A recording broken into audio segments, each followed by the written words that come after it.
नमस्कार दोस्तों, आपका स्वागत करता हूं इस YouTube channel SK coaching centre पर।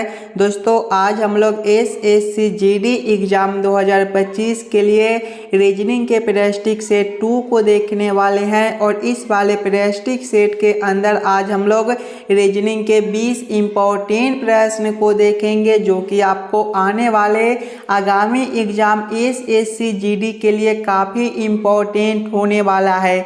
इस बार आपको जीडी में कुछ इसी प्रकार के रीजनिंग के प्रश्न पूछे जाएंगे, तो सभी प्रश्न को पहले आप लोग खुद से ज़रूर सॉल्व कीजिएगा और आप लोग कमेंट करके बताइएगा इस वाले प्रैक्टिस सेट में से आप लोग कितने प्रश्न को खुद से सॉल्व किए हो।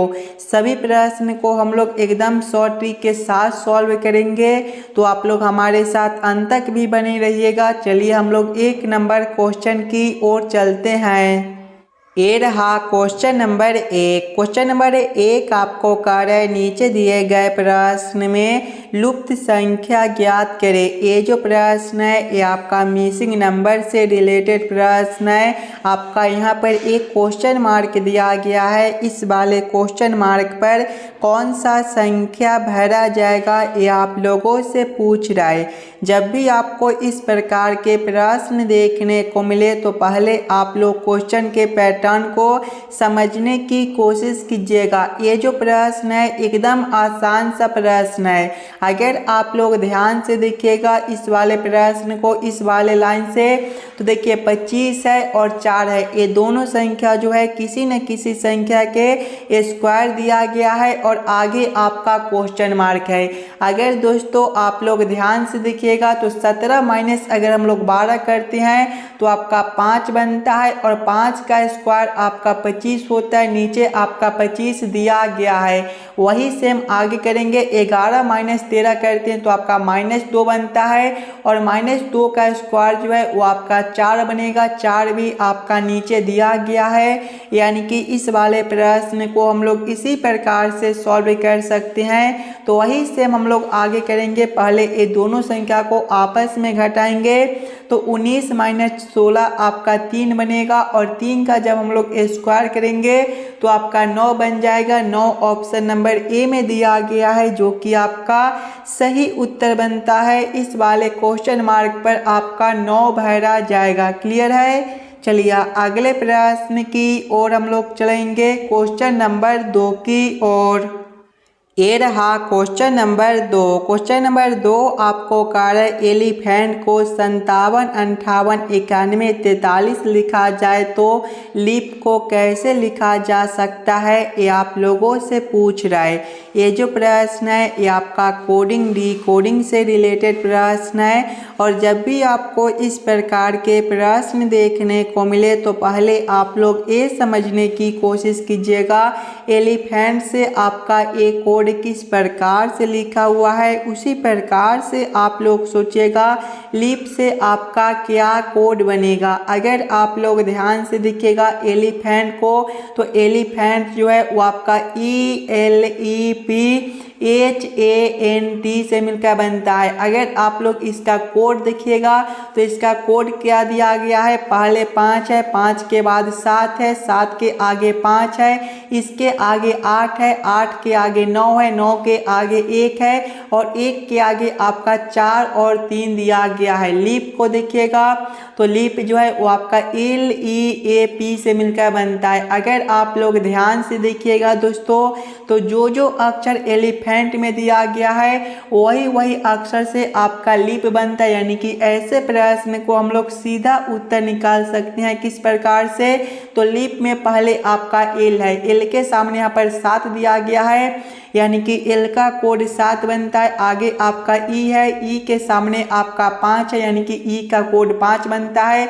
आगे A है, A के सामने 1 है यानी कि A का कोड 1 बनता है। आगे P है, P के सामने देखिएगा तो आपका 8 दिया गया यानी कि P का कोड 8 बनता है। कौन सा ऑप्शन में आपका 75, 18 दिया गया है, तो 75, 18 ऑप्शन नंबर बी में दिया गया है जो कि आपका सही उत्तर बनता है। चलिए अगले प्रश्न की ओर हम लोग चलेंगे, क्वेश्चन नंबर 3 की ओर। ये रहा क्वेश्चन नंबर 3। क्वेश्चन नंबर 3 आपको कार्य दिए गए प्रश्न में संबंधित संख्या को चुनिए। इस बार आपको संबंधित संख्या चुनने के लिए बोला जा रहा है। ये जो प्रश्न है ये आपका नंबर एनालॉजी रीजनिंग का प्रश्न है। और जब भी आपको इस प्रकार के प्रश्न देखने को मिले तो पहले आप लोग ये समझने की कोशिश कीजिएगा यहाँ पर आपका 3 से 11 किस प्रकार से लिखा हुआ है, उसी प्रकार से आप लोग सोचिएगा 7 से आपका कौन सा संख्या संबंधित बनेगा जो इस वाले क्वेश्चन मार्क पर भरे जाएंगे। सबसे पहले हम लोगों को क्या करना है, 3 से 11 लाना है। अगर दोस्तों पहले हम लोग 3 का स्क्वायर करते हैं तो 3 का स्क्वायर आपका 9 हो जाएगा और 9 प्लस 2 करने पर आपका 11 बनता है। वही सेम हम लोग आगे करेंगे। आगे 7 है तो पहले हम लोग 7 का स्क्वायर करेंगे। 7 का स्क्वायर 49 होता है। यहाँ पर देखिए स्क्वायर करने के बाद प्लस 2 भी किए हैं तो यहाँ पर भी प्लस 2 करेंगे। 49 प्लस 2 आपका 51 बनेगा। 51 ऑप्शन नंबर सी में दिया गया है जो कि आपका सही उत्तर हो जाएगा। इस वाले क्वेश्चन मार्क पर आपका 51 भरा जाएगा। चलिए अगले प्रश्न की ओर हम लोग चलेंगे, क्वेश्चन नंबर 4 की ओर। ये रहा क्वेश्चन नंबर 4। क्वेश्चन नंबर 4 आपको कार्य दिए गए प्रश्न में संबंधित शब्द को चुनिए।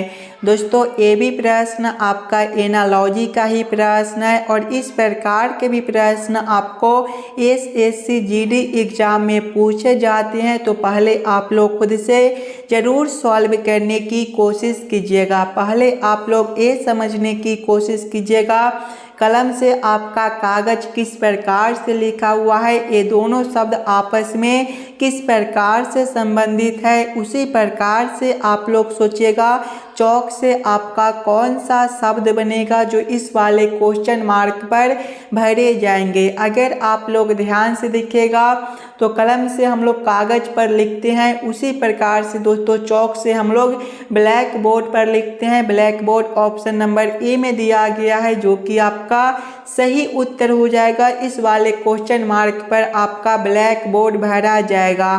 चलिए अगले प्रश्न की ओर हम लोग चलेंगे, क्वेश्चन नंबर 5 की ओर। ये रहा क्वेश्चन नंबर 5। क्वेश्चन नंबर 5 आपको कार्य नीचे दिए गए श्रृंखला को पूरा करें। दोस्तों ये जो प्रश्न है ये आपका श्रृंखला सीरीज से रिलेटेड प्रश्न है। एक श्रृंखला सीरीज दिया गया है और यहाँ पर एक क्वेश्चन मार्क है। इस वाले क्वेश्चन मार्क पर कौन सा संख्या भरा जाएगा ये आप लोगों से पूछ रहा है। एकदम आसान सा प्रश्न है। पहले आप लोग श्रृंखला सीरीज को ध्यान से देखिएगा।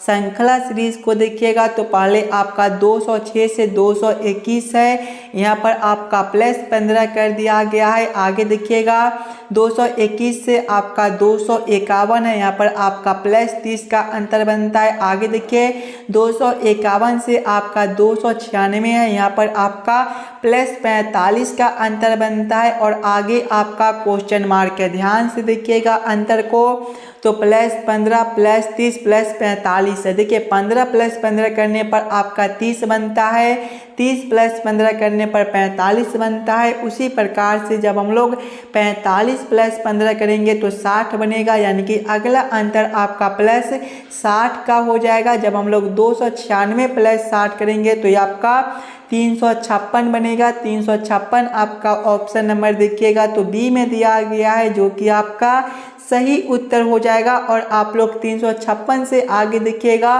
तो 431 दिया गया है, यहाँ पर आपका प्लस 75 का अंतर बनता है।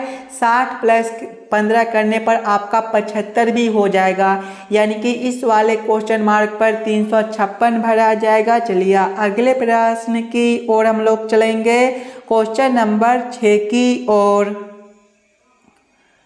ये रहा क्वेश्चन नंबर 6। क्वेश्चन नंबर 6 आपको कार्य नीचे दिए गए अक्षर श्रृंखला को पूरा करें। दोस्तों ये जो प्रश्न है ये आपका अक्षर श्रृंखला से रिलेटेड प्रश्न है। एक अक्षर श्रृंखला दिया गया है और यहाँ पर एक क्वेश्चन मार्क है। इस वाले क्वेश्चन मार्क पर कौन सा अक्षर भरा जाएगा ये आप लोगों से पूछ रहा है। पहले आप लोग अक्षर श्रृंखला को ध्यान से देखिएगा। अक्षर श्रृंखला को देखिएगा तो पहले आपका डी है। दोस्तों डी जो होता है ABCD के क्रम में चौथे नंबर पर होता है। आगे देखिएगा आपका एफ है, एफ छठे नंबर पर होता है। आगे आपका आई है, ये 9वें नंबर पर होता है। आगे आपका एम है, ये 13वें नंबर पर होता है। और आगे आपका क्वेश्चन मार्क है। ध्यान से देखिएगा, 2 से आपका 6 है प्लस 2 है, 6 से आपका 9 है प्लस 3 है, 9 से आपका 13 है प्लस 4 है। और आगे क्वेश्चन मार्क देखिए प्लस 2 प्लस 3 प्लस 4, यानी कि अगला अंतर प्लस 15 प्लस 5 का बनेगा। 13 प्लस 5 आपका 18 हो जाएगा। और दोस्तों ABCD के क्रम में 18वें नंबर पर आपका आर होता है। आर ऑप्शन नंबर सी में दिया गया है, जो कि आपका सही उत्तर हो जाएगा। इस वाले क्वेश्चन मार्क पर आपका जो है वो आर भरा जाएगा। चलिए अगले प्रश्न की ओर हम लोग चलेंगे, क्वेश्चन नंबर 7 की ओर। ये रहा क्वेश्चन नंबर 7। क्वेश्चन नंबर 7 आपको कार्य है, नीचे एक घन की 2 अवस्थाएं दर्शाई गई है। अक्षर बी के विपरीत फलक पर कौन सा अक्षर आएगा ये आप लोगों से पूछ रहा है। दोस्तों यहाँ पर 2 घन के अलग अलग स्थितियों को दिया गया है और आप लोगों से पूछ रहा है अक्षर बी के विपरीत कौन सा अक्षर बनेगा। पहले आप लोग ये दोनों घनों को ध्यान से देखिएगा और समझने की कोशिश कीजिएगा। अगर आप लोग ध्यान से देखिएगा तो इसमें n जो है वो आपका कॉमन दिया गया है। अगर आप लोग इस वाले घन में देखिएगा n के बगल वाले अक्षर को, तो n के बगल वाले अक्षर को हम लोग देखेंगे घड़ी के विपरीत दिशा में, तो पहले आपका b आ जाएगा और b के बाद आपका s बनेगा। इसमें भी हम लोग n के बगल वाले अक्षर को देखेंगे घड़ी के विपरीत दिशा में, तो देखिएगा n के बगल में इसमें देखिएगा तो आपका q है पहले और उसके बाद आपका t है। यानी कि दोस्तों b के जो है वो आपका विपरीत q बनेगा और s के विपरीत आपका t बनेगा। b का हम लोगों से पूछ रहे हैं तो b का विपरीत आपका q बनेगा। q आपका ऑप्शन नंबर ए में दिया गया है, जो कि आपका सही उत्तर हो जाएगा। चलिए अगले प्रश्न की ओर हम लोग चलेंगे, क्वेश्चन नंबर 8 की ओर। ये रहा क्वेश्चन नंबर 8। क्वेश्चन नंबर 8 आपको कार्य है, बी सी की चाची है और ए बी का पति है, बी डी की बहन है, तदनुसार ए का डी से क्या रिश्ता है ये आप लोगों से पूछ रहा है। ये जो प्रश्न है ये भी आपके लिए काफ़ी इम्पोर्टेंट प्रश्न है। SSC GD एग्जाम में आपको इस प्रकार के प्रश्न जरूर देखने को मिलेंगे। तो पहले आप लोग इस वाले प्रश्न को खुद से जरूर सॉल्व करने की कोशिश कीजिएगा। पहले आप लोग प्रश्न को ध्यान से पढ़िएगा और समझने की कोशिश कीजिएगा। देखिए प्रश्न पहले आपको कार्य है, बी सी की चाची है। बी कौन है? सी की चाची है। दोस्तों चाची जो होती है एक पीढ़ी ऊपर का होती है। बी कौन है? तो सी का चाची, यानी कि सी से ऊपर हम लोग किसको रखेंगे? तो बी को रखेंगे। क्या रिश्ता है? चाची का है। तो आप लोग यहाँ पर चाची भी लिख लीजिएगा ताकि प्रश्न को सॉल्व करने और समझने में आपको कोई दिक्कत ना हो। आगे प्रश्न को पढ़िएगा। आगे प्रश्न आपको कार्य है, ए बी का पति है। ए कौन है? बी का पति है। पति एक ही पीढ़ी का होता है, यानी कि बी के सामने हम लोग ए को रख देंगे। क्या रिश्ता है? पति का है। तो आप लोग यहाँ पर पति भी लिख लीजिएगा। आगे प्रश्न को पढ़िएगा। आगे प्रश्न आपको कार्य है, बी डी की बहन है। बी कौन है? तो डी की बहन है। बहन एक ही पीढ़ी का होती है, यानी कि बी के सामने किसको रखेंगे? तो डी को रखेंगे। क्या रिश्ता है? बहन का है। तो आप लोग यहाँ पर बहन भी लिख लीजिएगा। आगे प्रश्न को पढ़िएगा। आगे प्रश्न आप लोगों से पूछ रहे हैं, तदनुसार ए का डी से क्या रिश्ता है। देखिए ये दोनों का रिश्ता आप लोगों से पूछ रहा है। अगर आप लोग ध्यान से देखिएगा दोस्तों, तो डी का जो बहन है वो बी है और बी का पति ए है। यानी कि आपके बहन का पति आपका कौन लगेगा, तो आपके बहन का जो पति है वो आपका जीजा लगेगा, यानी कि यहाँ पर जो रिश्ता बनता है वो आपका जीजा का बनता है। जीजा आपका ऑप्शन नंबर देखिएगा तो डी में दिया गया है, जो कि आपका सही उत्तर हो जाएगा। चलिए अगले प्रश्न की ओर हम लोग चलेंगे, क्वेश्चन नंबर 9 की ओर। ये रहा क्वेश्चन नंबर 9। क्वेश्चन नंबर 9 आपको कार्य व्यक्तियों की एक पंक्ति में अमन का स्थान ऊपर से 10वां तथा नीचे से 12वां है। पंक्ति में कुल कितने व्यक्ति है, ये आप लोगों से पूछ रहे हैं। दोस्तों ये जो प्रश्न है एकदम आसान सा प्रश्न है। जब भी आपको इस प्रकार के प्रश्न एग्जाम में देखने को मिले तो पहले आप लोग ये दोनों संख्या को आपस में जोड़ लीजिएगा। देखिए अमन का जो है वो ऊपर से स्थान 10वां है तो 10 प्लस करेंगे और नीचे से उसका स्थान 12वां है, दोनों को आपस में जोड़ेंगे तो 10 प्लस 12 आपका 22 हो जाएगा। और कुछ नहीं करना है दोस्तों, इसमें से बस एक माइनस कर देना है। एक हम लोग इसलिए माइनस करते हैं कि अमन जो है वो दोनों छोर से काउंटिंग हो जाता है, तो एक माइनस कर देते हैं। 22 माइनस 1 आपका 21 बनेगा। 21 ऑप्शन नंबर ए में दिया गया है, जो कि आपका सही उत्तर बनता है। चलिए अगले प्रश्न की ओर हम लोग चलेंगे, क्वेश्चन नंबर 10 की ओर। ये रहा क्वेश्चन नंबर 10। क्वेश्चन नंबर 10 आपको कार्य ए बी सी डी और ई 5 मित्र है। ए छोटा है कद में बी से किंतु ई से लंबा है। सी सबसे लंबा है। डी थोड़ा छोटा है बी से किंतु ए से लंबा है। सबसे छोटा कौन है, ये आप लोगों से पूछ रहे हैं। दोस्तों इस प्रकार के भी प्रश्न आपको SSC GD एग्जाम में पूछे जाएंगे, तो पहले आप लोग खुद से इस वाले प्रश्न को जरूर सॉल्व करने की कोशिश कीजिएगा। पहले आप लोग प्रश्न को ध्यान से पढ़िएगा और समझने की कोशिश कीजिएगा। देखिए प्रश्न पहले आपको कार्य ए बी सी डी और ई 5 मित्र है। ए छोटा है कद में बी से। देखिएगा ए छोटा है कद में बी से, तो ए लाइन पहले हम लोग बना लेंगे। ए किससे छोटा है, तो बी से छोटा है, यानी कि ए से ऊपर हम लोग किसको रख देंगे, तो बी को रख देंगे। आगे प्रश्न को पढ़िएगा, ए छोटा है कद में बी से किंतु ई से लंबा है, यानी कि ई से लंबा कौन है, तो ए है, यानी कि ई जो है वो आपका ए से नीचे आ जाएगा। आगे प्रश्न को पढ़िएगा, सी सबसे लंबा, यानी कि सी आपका सबसे ऊपर चला जाएगा। आगे प्रश्न को पढ़िएगा, सी सबसे लंबा है। डी थोड़ा छोटा है बी से किंतु ए से लंबा है। देखिए डी जो है वो थोड़ा छोटा है बी से किंतु जो है वो ए से लंबा है, यानी कि डी जो है वो आपका यहाँ पर बनेगा। आगे प्रश्न को पढ़िएगा। आगे प्रश्न आप लोगों से पूछ रहा है सबसे छोटा कौन है, तो सबसे छोटा आपका नीचे वाला बनता है, तो सबसे छोटा आपका ई हो जाएगा। ई ऑप्शन नंबर डी में दिया गया है, जो कि आपका सही उत्तर हो जाएगा। अगर दोस्तों आप लोगों से ये पूछ देता कि सबसे बड़ा कौन है, तो सबसे बड़ा आपका ऊपर वाला हो जाता है, यानी कि सी। चलिए अगले प्रश्न की ओर हम लोग चलेंगे, क्वेश्चन नंबर 11 की ओर।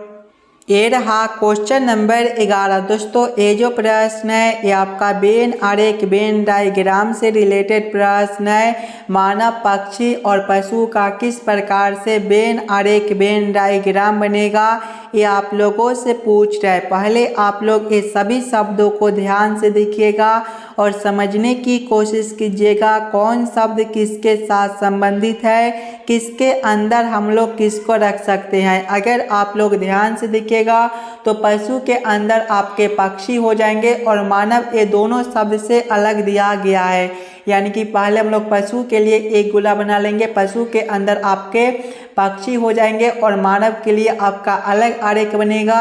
इस प्रकार का वेन आरेख Venn diagram option number C में दिया गया है, जो कि आपका सही उत्तर बनता है। चलिए अगले प्रश्न की ओर हम लोग चलेंगे, क्वेश्चन नंबर 12 की ओर। ये रहा क्वेश्चन नंबर 12। क्वेश्चन नंबर 12 आपको कार्य दी गई आकृति में त्रिभुज सांसदों को दर्शाता है, वर्ग मंत्रियों को दर्शाता है और वृत्त महिलाओं को दर्शाता है।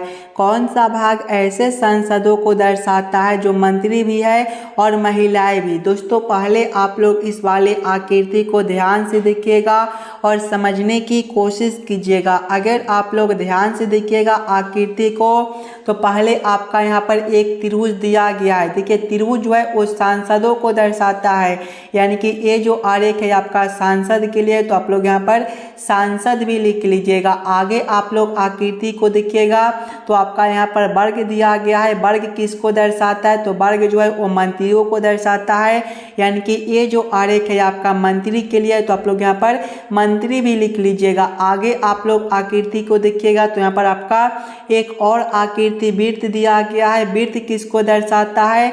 तो वृत्त महिलाओं को दर्शाता है, यानी कि ये जो आरेख है आपका महिलाएं के लिए हो जाएगा। तो आप लोग यहाँ पर महिलाएं भी लिख लीजिएगा ताकि प्रश्न को सॉल्व करने और समझने में आपको कोई दिक्कत ना हो। आगे आप लोग प्रश्न को पढ़िएगा। आगे प्रश्न आप लोगों से पूछ रहा है कौन सा भाग ऐसे सांसदों को दर्शाता है जो मंत्री भी है और महिलाएं भी, यानी कि कौन सा अक्षर आपका ऐसा दिया गया है जो सांसद में भी है, मंत्री में भी है और महिलाएं में भी। अगर आप लोग ध्यान से देखिएगा तो एफ आपका ऐसा अक्षर है जो ये तीनों में दिया गया है, यानी कि एफ आपका सही उत्तर हो जाएगा। एफ ऑप्शन नंबर सी में दिया गया है जो कि आपका सही उत्तर हो जाएगा। एफ ऐसा है जो सांसद भी है, मंत्री भी है और महिलाएं भी है। चलिए अगले प्रश्न की ओर हम लोग चलेंगे, क्वेश्चन नंबर 13 की ओर।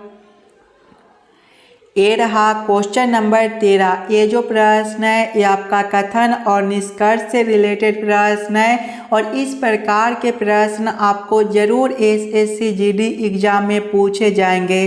तो इस वाले प्रश्न को पहले आप लोग खुद से ज़रूर सॉल्व करने की कोशिश कीजिएगा। जब भी आपको इस प्रकार के प्रश्न देखने को मिले तो पहले आप लोग सभी कथन को ध्यान से पढ़िएगा और उस सभी कथन को आप लोग वेन आरेख वेन डायग्राम पर सेट कर लीजिएगा ताकि प्रश्न को सॉल्व करने और समझने में आपको आसानी हो। देखिए कथन एक आपको कार्य कुछ पुस्तकों डायरी है, इसका वेन आरेख वेन डायग्राम किस प्रकार से बनेगा? उस पुस्तकें डायरी है, यानी कि ये जो आरेख है आपका पुस्तकों के लिए हो जाएगा और ये जो आरेख है आपका डायरी के लिए हो जाएगा। आप लोग नाम भी लिख लीजिएगा। ये जो आरेख है ये आपका पुस्तक के लिए है तो आप लोग यहाँ पर पुस्तक भी लिख लीजिएगा। यहाँ पर आप लोग जो है वो पुस्तक भी लिख लीजिएगा और ये जो आरेख है आपका डायरी के लिए है तो आप लोग यहाँ पर डायरी भी लिख लीजिएगा। आगे आप लोग कथन को पढ़िएगा। कथन 2 आपको कह रहे सभी पुस्तकों कागज है। सभी पुस्तकें क्या है? कागज, यानी कि ये जो आरेख है आपका कागज के लिए हो जाएगा तो आप लोग यहाँ पर कागज भी लिख लीजिएगा। अब आप लोग इस वाले वेन आरेख वेन डायग्राम के आधार पर निष्कर्ष को सही या फिर गलत कीजिएगा। देखिए निष्कर्ष 1 आपको कार्य है सभी डायरी कागज है। ध्यान से देखिएगा तो डायरी के लिए आरेख यहाँ पर दिया गया है और कागज के लिए आरेख आपका ए वाला दिया गया है। ये दोनों आरेख आपके आपस में कुछ जुड़े हुए हैं, यानी कि कुछ जो है डायरी आपके कागज हो सकते हैं लेकिन सभी डायरी आपके कागज नहीं हो सकते हैं। ये निष्कर्ष आपका गलत हो जाएगा। निष्कर्ष 2 को देखिएगा, कुछ कागज डायरी है। ध्यान से देखिएगा तो कागज के लिए आरेख आपका यहाँ पर है और डायरी के लिए आरेख आपका यहाँ पर है। ये दोनों आरेख आपके आपस में कुछ जुड़े हुए हैं, यानी कि कुछ कागज आपका डायरी हो सकता है। ये निष्कर्ष आपका सही निकलता है। केवल निष्कर्ष 2 आपका सही हो जाएगा। केवल निष्कर्ष 2 को कौन सा ऑप्शन में सही किया गया है? तो ऑप्शन नंबर बी में देखिएगा केवल निष्कर्ष 2 सही है, यानी कि क्वेश्चन नंबर 13 का आपका ऑप्शन नंबर बी सही उत्तर हो जाएगा। चलिए अगले प्रश्न की ओर हम लोग चलेंगे, क्वेश्चन नंबर 14 की ओर। ये रहा क्वेश्चन नंबर 14। क्वेश्चन नंबर 14 आपको कार्य निम्नलिखित समीकरण गलत है, इस समीकरण को सही करने के लिए किन दो चिन्हों को आपस में अदला बदली करना चाहिए। दोस्तों यहाँ पर एक समीकरण दिया गया है और ये जो समीकरण है ये आपका गलत दिया हुआ है। इस वाले समीकरण को सही बनाने के लिए किन दो चिन्हों को आपस में बदलना चाहिए ये आप लोगों से पूछ रहा है। पहले आप लोग समीकरण को ध्यान से देखिएगा। समीकरण को देखिएगा तो पहले आपका 40/8 गुना 5 जोड़ 15 घटाओ 2 दिया गया है। अगर दोस्तों सबसे पहले हम लोग गुना के जगह पे घटाओ और घटाओ के जगह पे गुना को रखकर इस वाले समीकरण को हल करके देखते हैं तो पहले आपका देखिए 40/8 है तो हम लोग क्या करेंगे 40/8 रखेंगे। आगे देखिए गुना है, गुना के जगह पे घटाओ को रखना है तो घटाओ 5 करेंगे, फिर हम लोग जोड़ 15 करेंगे। आगे आपका घटाओ है, घटाओ के जगह पे गुना को रखना है तो गुना 2 करेंगे। जब इस वाले समीकरण को हल करेंगे तो 40/8 आपका जो है वो 5 बनेगा, माइनस करेंगे हम लोग 5, आगे देखिएगा प्लस करेंगे 15 गुना 2 जो है ये आपका 30 हो जाएगा। यहाँ पर देखिएगा तो 5 - 5 आपका 0 और 0 + 30 आपका 30 बनेगा। 30 आपका यहाँ पर दिया गया है, यानी कि इस वाले समीकरण को सही बनाने के लिए गुना और घटाओ को आपस में बदलना होगा। गुना और घटाओ ऑप्शन नंबर डी में दिया गया है जो कि आपका सही उत्तर बनता है। चलिए अगले प्रश्न की ओर हम लोग चलेंगे, क्वेश्चन नंबर 15 की ओर। ये रहा क्वेश्चन नंबर 15। क्वेश्चन नंबर 15 आपको कार्य नीचे दिए गए आकृति श्रृंखला को पूरा करें। यहाँ पर एक प्रश्न आकृति दिया गया है और यहाँ पर एक क्वेश्चन मार्क है। इस वाले क्वेश्चन मार्क पर आपका कौन सा आकृति भरा जाएगा ये आप लोगों से पूछ रहा है। पहले आप लोग ये समझने की कोशिश कीजिएगा ये सभी आकृति आपस में किस प्रकार से संबंधित है। इसी प्रकार के संबंधित अगला आकृति कौन सा बनेगा जो इस वाले क्वेश्चन मार्क पर भरे जाएंगे। अगर आप लोग ध्यान से देखिएगा दोस्तों तो इस वाले आकृति में एक गोला है, इसमें 2 गोला है, इसमें 3 है, इसमें 4 है, यानी कि अगले में आपके जो है वो 5 गोला वाला आकृति बनेगा। और ध्यान से देखिएगा तो ए वाला गोला का भाग इस साइड वाला रंगा हुआ है और इसमें देखिए अब इस साइड रंगा हुआ भाग है। फिर इधर देखिएगा तो आपका इस साइड रंगा हुआ भाग है, तो अगला में आपका अब इस साइड रंगा हुआ भाग है, यानी कि एक बार इस साइड से रंगता है तो एक बार इस साइड से, यहाँ पर इस साइड से रंगा हुआ भाग है, यानी कि अगले आपके 5 पहले इस प्रकार के जो है वो आपके गोले हो जाएंगे और सभी में जो है वो आपके इस साइड से रंगा हुआ भाग रहेगा। कौन सा ऑप्शन में इस प्रकार का जो है वो आपका उत्तर आकृति दिया गया है, तो आप लोग ध्यान से देखिएगा। ऑप्शन नंबर डी में आपका इस प्रकार का उत्तर आकृति, यानी कि इस वाले क्वेश्चन मार्क पर आपके इस प्रकार के आकृति भरे जाएंगे। चलिए अगले प्रश्न की ओर हम लोग चलेंगे, क्वेश्चन नंबर 16 की ओर। ये रहा क्वेश्चन नंबर 16। क्वेश्चन नंबर 16 आपको कार्य नीचे दिए गए प्रश्न में विषम शब्द को पहचान करें। यहाँ पर 4 ऑप्शन दिया गया है, ये चारों ऑप्शन में सबसे अलग ऑप्शन कौन सा दिया गया है ये आप लोगों से पूछ रहा है। दोस्तों पहले आप लोग चारों शब्द को ध्यान से देखिएगा। ध्यान से देखिएगा तो ऑप्शन ए में जनवरी है, ऑप्शन बी में जुलाई है, ऑप्शन सी में अगस्त है और ऑप्शन डी में नवंबर है। अगर आप लोग ध्यान से देखिएगा तो जनवरी महीना आपका 31 दिनों का लगता है, जुलाई भी आपका 31 दिनों का महीना होता है, अगस्त भी आपका 31 दिन का महीना होता है, जबकि नवंबर आपका 30 दिनों का महीना होता है, यानी कि सबसे अलग ऑप्शन आपका डी बनता है। तो क्वेश्चन नंबर 16 का आपका ऑप्शन नंबर डी जो है सही उत्तर हो जाएगा। चलिए अगले प्रश्न की ओर हम लोग चलेंगे, क्वेश्चन नंबर 17 की ओर। ये रहा क्वेश्चन नंबर 17। क्वेश्चन नंबर 17 आपको कार्य नीचे दिए गए प्रश्न आकृति कौन सा उत्तर आकृति में निर्मित है। यहाँ पर एक प्रश्न आकृति दिया गया है, कुछ इस प्रकार का आपका प्रश्न आकृति है और प्रश्न आप लोगों से पूछ रहे हैं इस प्रकार के प्रश्न आकृति कौन सा उत्तर आकृति में दिया गया है। अगर आप लोग ध्यान से देखिएगा प्रश्न आकृति को तो आपका जो है वो कुछ इस प्रकार प्रकार का प्रश्न आकृति है। और दोस्तों ये जो प्रश्न आकृति है ये आपका ऑप्शन नंबर ए में दिया गया है। देखिए पहले आपके जो है वो इस प्रकार के आकृति बनता है, उसके बाद आपका इस प्रकार का एक लाइन है, उसके बाद इस प्रकार का एक लाइन, उसके बाद इस प्रकार का एक लाइन, फिर आपका जो है वो इस प्रकार का एक लाइन। यानी कि ये जो प्रश्न आकृति है ये आपका ऑप्शन नंबर ए में निर्मित है, यानी कि क्वेश्चन नंबर 17 का आपका ऑप्शन नंबर ए सही उत्तर बनता है। चलिए अगले प्रश्न की ओर हम लोग चलेंगे, क्वेश्चन नंबर 18 की ओर।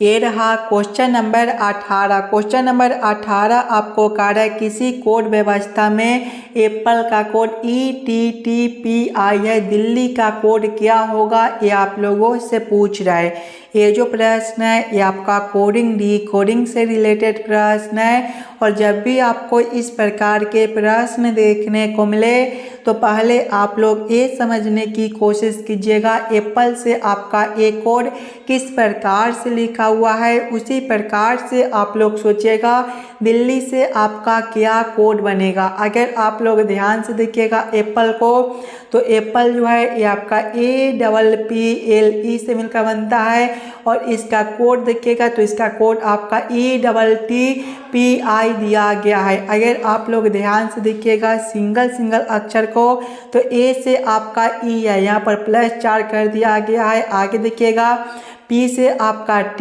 है, +4 है, P से T है, +4 है, L से आपका P है, +4 है, और E से आपका I है, +4 है। यानी कि सभी अक्षर में +4 कर दिया गया है। तो वही सेम हम लोग आगे दिल्ली के साथ करेंगे।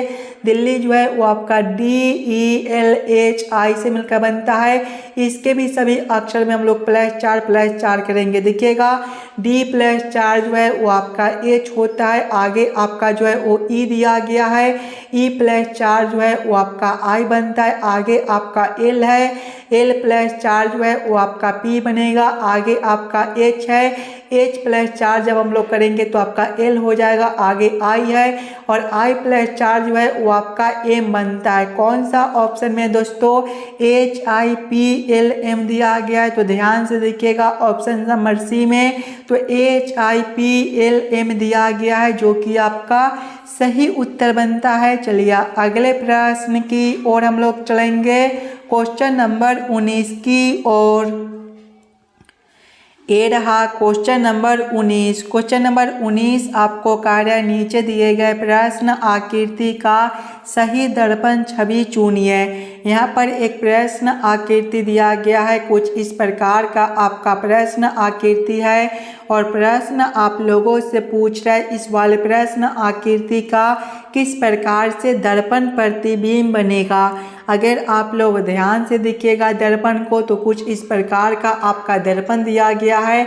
और दोस्तों जब भी आपको इस प्रकार के दर्पण देखने को मिले तो प्रश्न आकृति जो है वो आपका बाएं से उलटकर दाएं में चला जाएगा, और दाएं वाले आकृति आपके उलटकर बाएं में चले आएंगे। यानी कि जब हम लोग इस वाले प्रश्न आकृति को इस प्रकार से उलटेंगे तो आपका किस प्रकार का आकृति बनेगा। सबसे पहले ये जो लाइन आपका इस प्रकार से है ये आपके इस प्रकार से देखने को मिलेंगे, और इस प्रकार के लाइन आपका जो है वो ऑप्शन नंबर सी में दिया गया है, और ऑप्शन नंबर बी में भी। उसके बाद देखिए आपके दो इस प्रकार के आकृति है बीच में, तो यहाँ पर देखिए ऑप्शन नंबर बी में ये दोनों आकृति जुड़ा हुआ है, यानी कि ऑप्शन बी भी आपका नहीं हो सकता है, ऑप्शन सी आपका सही उत्तर बनता है। दोस्तों जब हम लोग इस वाले प्रश्न आकृति को इस प्रकार से जो है वो घुमाएंगे तो आपका इस प्रकार का आकृति प्राप्त होगा। क्वेश्चन नंबर 19 का ऑप्शन नंबर सी सही उत्तर हो जाएगा। चलिए अगले प्रश्न की ओर हम लोग चलेंगे, क्वेश्चन नंबर 20 की ओर। ये रहा क्वेश्चन नंबर 20, और दोस्तों ये जो प्रश्न है ये आपके होमवर्क के तौर पे छोड़े जाते हैं।